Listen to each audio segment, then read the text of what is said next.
जगातील रंगभूमीच्या मंचावर आपली कला दाखवून पुष्कळसे कलाकार होऊन गेले, परंतु कधीच रंगभूमीच्या पडद्यासमोर न येऊन आपली कला दाखवणारा खरा कलाकार मात्र आज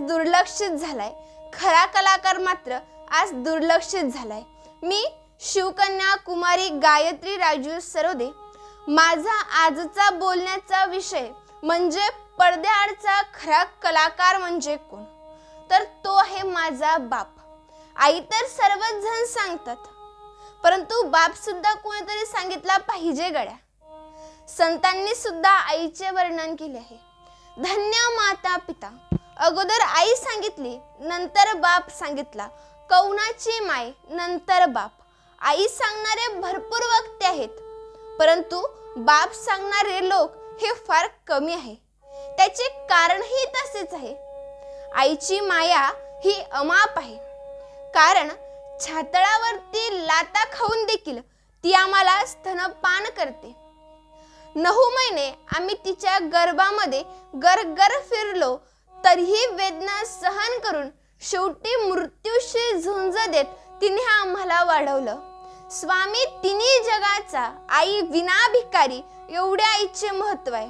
खरं सांगू का, एवढे आईचे महत्व आहे, परंतु बाप देखील कोणीतरी सांगितला पाहिजे गड्या. बाप मारतो, झोडतो, रागवतो हे सर्व जगाला दिसतं, परंतु 200 रुपयाच्या मजुरीमध्ये आपल्या गरजा पूर्ण करण्यासाठी तो राबतो. याकडे देखील आपण कधीतरी लक्ष दिलं पाहिजे गड्या. याकडे देखील आपण कधीतरी लक्ष दिलं पाहिजे. आपल्या शिक्षणासाठी, सुखादुःखासाठी,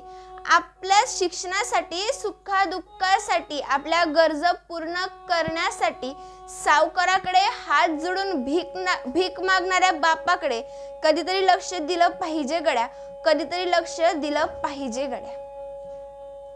माँसाहेब जिजाऊंनी श्री छत्रपती शिवाजी महाराजांना घडवलं, ही गोष्ट सत्य आहे. जोपर्यंत चंद्र सूर्य आहे तोपर्यंत आऊसाहेब जिजाऊंची कीर्ती अमर आहे. परंतु कर्नाटकात राहून शत्रूची चाकरी करून बायका मुलांवर अतूट प्रेम करून माझ्या मुलाचं, शिवबांचं स्वतःचं हिंदवी स्वराज्य राज्य व्हावं अशी इच्छा मनी बाळगणारे शहाजीराजे देखील आपल्याला कळाले पाहिजे गड्या. पुत्र दुःखामध्ये माता कौसल्या रडते आहे. पुत्रविरहाच्या दुःखामध्ये माता कौसल्या रडते आहे, हे सर्व जगाला दिसतंय. परंतु पुत्रासाठी आपले प्राण सोडणारे राजा दशरथ हे आपल्याला देखील कोणीतरी समजावून सांगितलं पाहिजे गड्या. बंदीखान्यामध्ये भगवान श्रीकृष्णांचा जन्म झाला. याला सुखरूप गोकुळात नेऊन सोडावे असे सांगणारी देवकी माता संपूर्ण जगाला माहिती आहे. परंतु बाहेर तुफानी वादळ वारा, मुसळधार पाऊस, विजेंचा कडकडाट, यमुना नदीला आलेला तो भयंकर असा पूर आणि त्या पुरामध्ये डोक्यावरती टोपलीत भगवान श्रीकृष्णांना घेऊन यमुनेच्या पुरामध्ये उंच टाका करून जाणारे पिता वासुदेवाकडे कधीच कुणाचं लक्ष गेलं नाही गड्या. ज्या वेळेस मध्यरात्री विठ्ठलपंत 7 वर्षाच्या मुक्ताईला उठवतात, त्यांना जवळ घेतात व त्यांना आपल्या हाताने जेवण खाऊ घालतात, त्यावेळेस ती लहान अशी मुक्ताई विठ्ठलपंतांना प्रश्न करते, बाबा आपण आज गोड गोड जेवण करतोय. अंतःकरणातून हुंदका दाटून आलेला तो रोखून विठ्ठलपंत मुक्ताईला जवळ घेतात आणि मुक्ताईला सांगतात, बाळा आज आपण गोड गोड जेवण करतोय. उद्या लोक आपल्या झोळीमध्ये पीठ वाढतील. आपल्या मुलांनी जीवन हे सुखात व्यतीत करावं यासाठी पत्नी समवेत इंद्रायणीत जल समाधी घेणारे विठ्ठलपंत आपल्याला कळाले पाहिजे गड्या. आपणा सर्वांना कळाले पाहिजे गड्या. माता भीमाईने भीमरावांना घडवलं हे साऱ्या जगाला माहिती आहे, परंतु त्याच भीमरावांसाठी सतत अर्धपोटी उपाशी राहून त्यांच्या पाठीशी खंबीरपणे उभे राहणारे सुभेदार रामजी बाबा या जगाला कोणीतरी छाती ठोकून सांगितलं पाहिजे गड्या. या जगाला कोणीतरी छाती ठोकून सांगितलं पाहिजे गड्या. एक प्रसंग सांगते. डॉक्टर बाबासाहेब आंबेडकर पेपर देण्याकरता गेले. त्यांचं जेवण बनवण्यासाठी सोबत सुभेदार रामजी बाबा देखील गेले. बाबासाहेब पेपर देऊन आल्यानंतर घरी आले आणि जेवण करायला बसले आणि सहज वडिलांना म्हणतात, बाबा चला जेवण करू. त्यावर वडील डॉक्टर बाबासाहेब आंबेडकरांना म्हणतात, भीमराव तुम्ही घ्या जेवण, आम्ही नंतर जेवण करतो. सारखी तीच घटना दुसऱ्या दिवशी देखील घडून आली.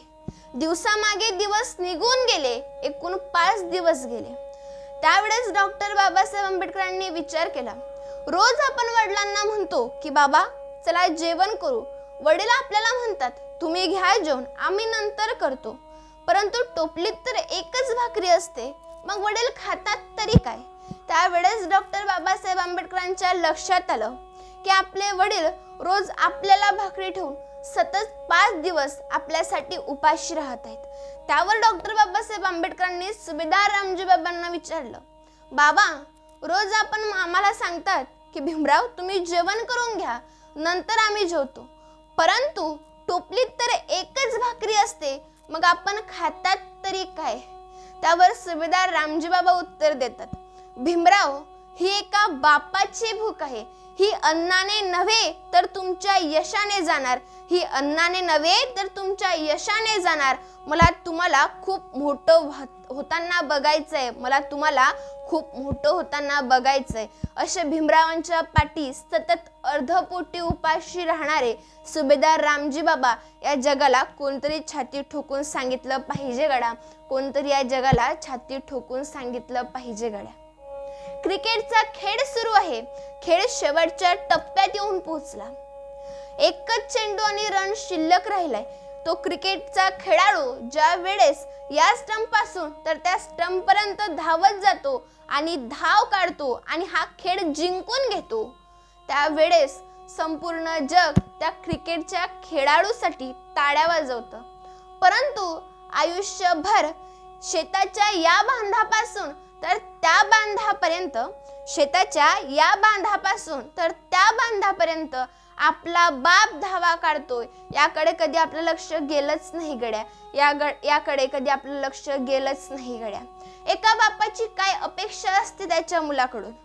एका बापाची काय अपेक्षा असते त्याच्या मुलाकडून की आपल्या मुलाने शिकावं, मोठं व्हावं, मोठ्या नोकरीवर लागावं, साहेब व्हावं आणि त्याने त्याच्या पायावरती उभं राहून त्याला त्याचं जीवन सांभाळता यावं, त्याला त्याचं जीवन सांभाळता यावं, एवढीच अपेक्षा असते एका बापाला त्याच्या मुलाकडून. परंतु मुलांना बापाकडून खूप काही अपेक्षा असतात. परंतु मुलांना बापांकडून खूप काही अपेक्षा असतात. बापाने मला गाडी घेऊन दिली पाहिजे, मोबाईल घेऊन दिला पाहिजे, त्या मोबाईलचं रिचार्ज देखील बापानेच केल्या पाहिजे. अशा नाना विविध अपेक्षा मुलं बापांकडून बाळगून ठेवतात. परंतु एका बापाची काय अपेक्षा असते त्याच्या मुलाकडून की आपल्या मुलाने आपला म्हातारपणामध्ये सांभाळ केला पाहिजे. आपल्या मुलाने आपला म्हातारपणामध्ये सांभाळ केला पाहिजे. काही बापाच्या ही इच्छा पूर्ण होतात हो, परंतु काहींच्या नशिबी शेवटी एवढंच असतं की तुम्ही काय केलंय आमच्यासाठी, तुम्ही काय केलंय आमच्यासाठी. हो, त्यांनी जे केलंय त्या जगामध्ये कोणीच करू शकत नाही. ते या जगामध्ये कोणीच करू शकत नाही.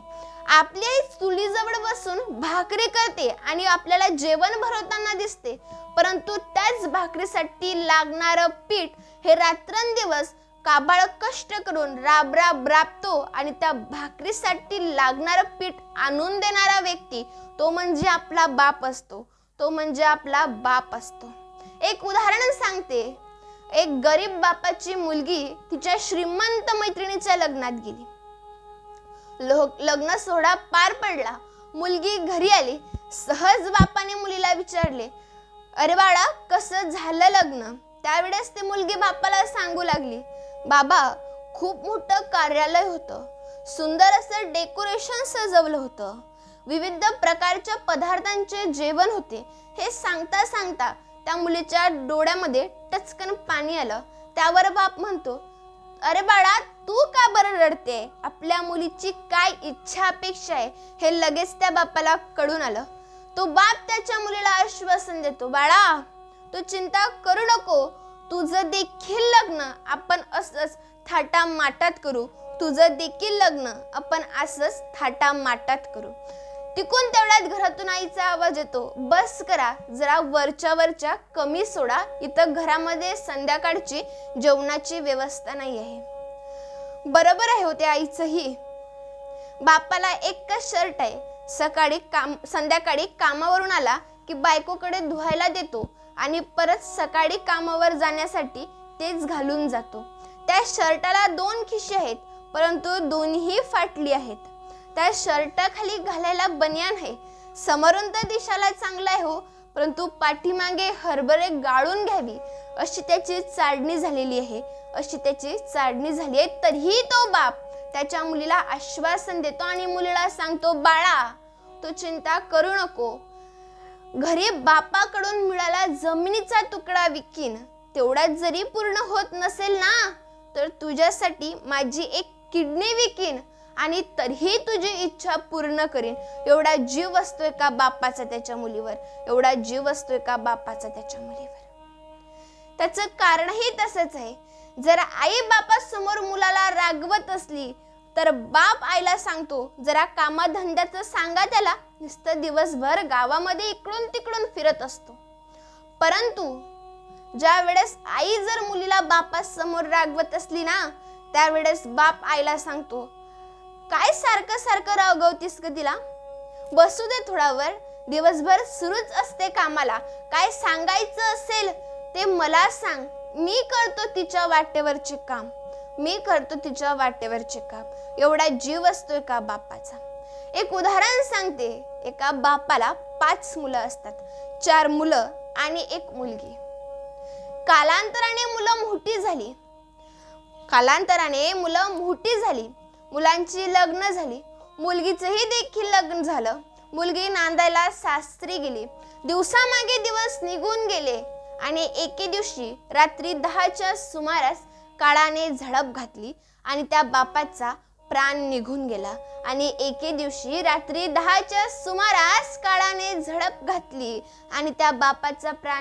गेला. चारही मुलं घराच्या 4 कोपऱ्यामध्ये बसून मुसू रडत होती. शेवटी मुलीच्या सासरी निरोप पाठवण्यात आलं आणि मुलीला सांगण्यात आलं की तुझ्या वडिलांची तब्येत खूप खराब आहे, तुला यावं लागतंय.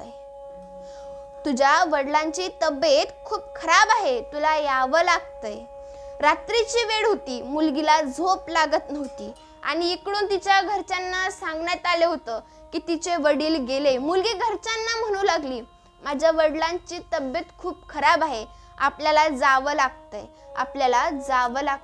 तिच्या घरच्यांनी समजूत घातली. तिच्या घरच्यांनी तिची समजूत काढून तिला सांगितलं, रात्रीची वेळ आहे, जाऊ सकाळी. मुलीला झोप लागत नव्हती, सकाळ होण्याची वाट पाहत होती. जेमतेम सकाळ झाली, दिवस निघाला आणि मुलीने जाण्याची तयारी केली. मुलगी गावाजवळ आली, गावाच्या वेशीवरती आली. वेशीजवळ गोळा झालेली लोक पाहून तिला समजलं की आपले वडील गेले. ज्या वेळेस ती गावाच्या वेशीवरती आली त्यावेळेस तिने हंबरडा फोडला. त्यावेळी संपूर्ण गावाला कळून चुकले की हिचा बाप मेलाय. साऱ्या गावाला कळून चुकले की हिचा बाप मेलाय. जे 4 मुलांना रात्रभर बापाच्या प्रेताजवळ बसून जमलं नाही, ते फक्त एका मुलीने गावाच्या वेशीवर येताच करून दाखवलं. पूर कोपऱ्यामध्ये मुसू रडतात, परंतु लेक लाडकी फोडी हंबरडा येऊन वेशीवरती. बापाला आपल्या मुलांकडून फार काही अशी अपेक्षा नसते हो. मुलांनी फक्त म्हातारपणामध्ये आपला सांभाळ करावा आणि मुलीने 13 दिवस रडण्याचे काम करावे, एवढीच अपेक्षा असते का बापाला त्यांच्या मुलाकडून, आई वडिलांच्या तेरवीला बुंदीचा कार्यक्रम करणं हा व्यर्थ आहे. अहो, ज्यावेळेस ते जिवंत असताना त्यावेळेस चटणी भाकर का होईना गड्या, परंतु त्यांना पोटभर खाऊ घाला. ज्यांना खाऊ घालायचं होतं त्यांना तर उपाशी मारलं, ज्यांना खाऊ घालायचं होतं त्यांना तर उपाशी मारलं आणि मेल्यानंतर तेरवीच्या दिवशी पूर्ण गावाला बुंदीचे जेवण देऊन काहीच फायदा नाही. कारण तुम्ही कितीही चांगली बुंदी केली तरीही शेवटी लोक खाऊन गेल्यानंतर एवढंच म्हणतील की भाजीत मीठ कमी होतं. लोक एवढंच सांगतील की भाजीत मीठ कमी होतं. ज्यांना आई वडील आहेत ना त्यांनी कुठल्याच तीर्थावर जाऊ नये. संत महात्मे देखील हेच म्हणतात, ज्यांना आई वडील आहे त्यांनी कुठल्याच तीर्थाशी जाऊ नये. साक्षात भगवंत देखील म्हणतात, तुला जर देवच पाहायचा असेल तर तुझ्या आई बापात पाहावा. आई समजावी रुक्मिणी माता, बापात विठ्ठल पाहावा. आई समजावी रुक्मिणी माता, बापात विठ्ठल पाहावा. आपल्या आई वडिलांचीच म्हातारपणी सेवा करा. आपल्या आई वडिलांचीच म्हातारपणी सेवा करा. कसं आहे ना, बाप हा एका नारळासारखा असतो. जरी बाहेरून कणखर आणि सक्त असला तरी आतून चवदार पाणी आणि मुलायम चविष्ट खोबऱ्यासह असतो. 10 मजली इमारत बांधली हो, 10 मजली इमारत बांधली. सर्व लोक त्या इमारतीच्या बांधकामाची चर्चा करू लागले. परंतु ती 10 मजली इमारत ज्या पायावर उभी आहे ना, तो पाया म्हणजे आपला बाप असतो बरं का. तो पाया म्हणजे आपला बाप असतो. ज्यांना वडील आहेत ना ते सारखं हेच म्हणतात, बघावं जेव्हा म्हाताऱ्याची भणभण सुरू असते. परंतु ज्यांना बाप नाही आहे ना त्याला विचारा एकदा बापाचं महत्त्व काय असतं. बोलता खूप काही बोलून गेले, काही चुकलं असेल तर माफ करा. बाप या शब्दाचे वर्णन करता करता शब्द मात्र माझे सरून गेले. धन्यवाद. रामकृष्ण हरी माऊली.